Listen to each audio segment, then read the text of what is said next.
Pradeep Ranganathan, what a performer, what a director, what an actor, what a creative genius. ఇలా చెప్పుకుంటూ వెళ్తే చెప్తూనే ఉండొచ్చు. బట్ ఈ వీడియో దాని గురించి కాదు.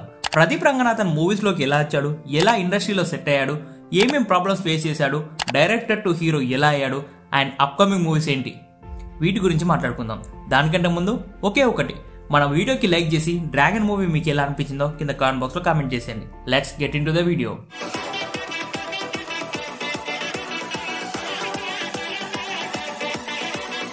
ప్రదీప్ రంగనాథన్కి చిన్నప్పటి నుండే మూవీస్లోకి రావాలని ఉండేది. అందరిలానే బీటెక్ చేశాడు, కానీ బీటెక్ నుండే లైఫ్ మీద కాన్సన్ట్రేట్ చేయడం స్టార్ట్ చేశాడు. తనని తాను ఒక ఫిల్మ్ మేకర్లో మాత్రమే చూసుకోవాలనుకున్నాడు. ఈ ఆఫీస్లు 9 to 5 jobs it's not my cup of tea అనుకుని బీటెక్లో ఉన్నప్పుడే వాళ్ళ ఫ్రెండ్స్తో కలిసి కొన్ని షార్ట్ ఫిల్మ్స్ చేశాడు.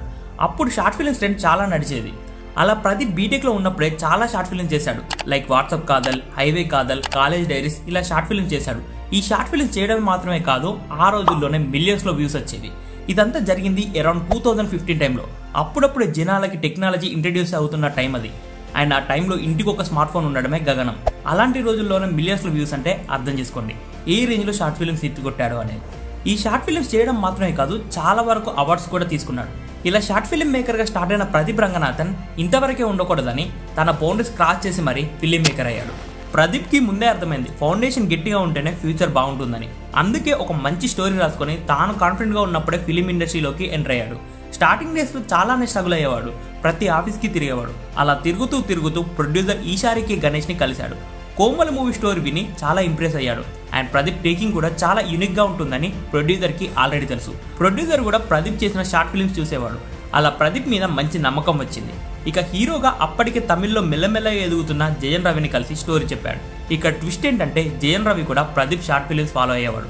అండ్ స్టోరీ కూడా కొత్తగా ఉండడంతో జయన్ రవి కూడా ఇంప్రెస్ అయ్యాడు. ఇక్కడే మీరు అర్థం చేసుకోండి ప్రదీప్ షార్ట్ ఫిల్మ్స్ ఏ రేంజ్లో వైరల్ అయ్యేవి అని. అలా స్టార్ట్ అయిన కోమల్ మూవీ అంత ఈజీగా ఏం రిలీజ్ అవ్వలేదు, ఎన్నో కష్టాల మధ్యలో రిలీజ్ అయింది. కోమలి ట్రైలర్ వచ్చాక super star Rajinikanth political entry గురించి ట్రైలర్లో ఉంది. ఆ ట్రైలర్లో అలా ఉండడంతో ఫ్యాన్స్ అంతా మూవీని బైకట్ చేయాలంటూ ట్రెండ్ చేశారు. ప్రదీప్ ఫస్ట్ మూవీకి టాప్ హీరో ఫ్యాన్స్ అందరూ కూడా యాంటీగా మారారు.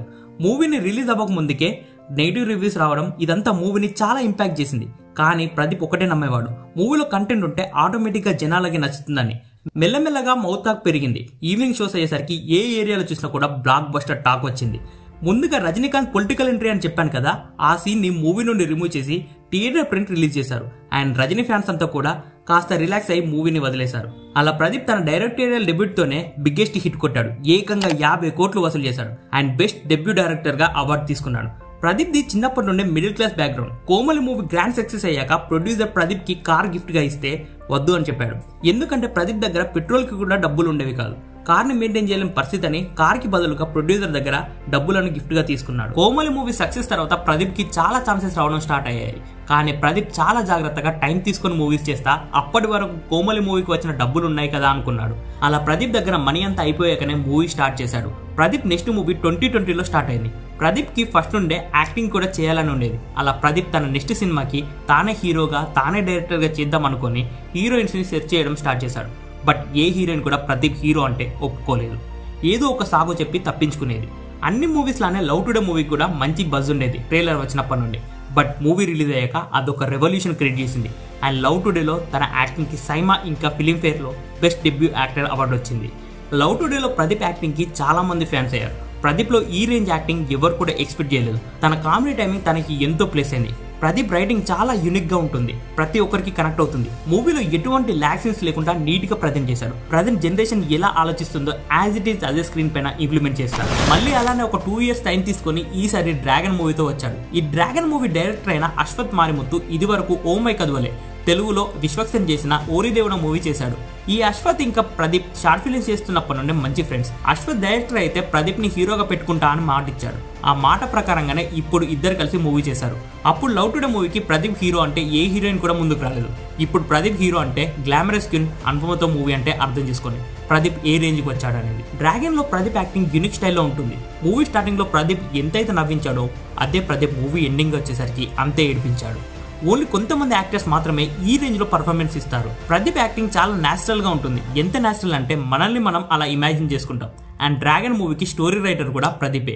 He is a director, story writer, actor, what not everything. ఈ డ్రాగన్ కూడా చాలా పెద్ద హిట్ అయింది. ఇక అప్కమింగ్ మూవీ అయిన లవ్ ఇన్సూరెన్స్ కంపెనీ, ఈ మూవీకి కూడా ప్రదీపే స్టోరీ రాశాడు. షూర్ షాట్ ఇది కూడా బ్లాక్ బస్టర్ అవుతుంది, రాసి పెట్టుకోండి. ఇది friends Pradeep Ranganathan success story. మీకు ఈ వీడియో నచ్చితే మన ఛానల్ని సబ్స్క్రైబ్ చేసి నోటిఫికేషన్స్ని ఆన్లో పెట్టుకోండి.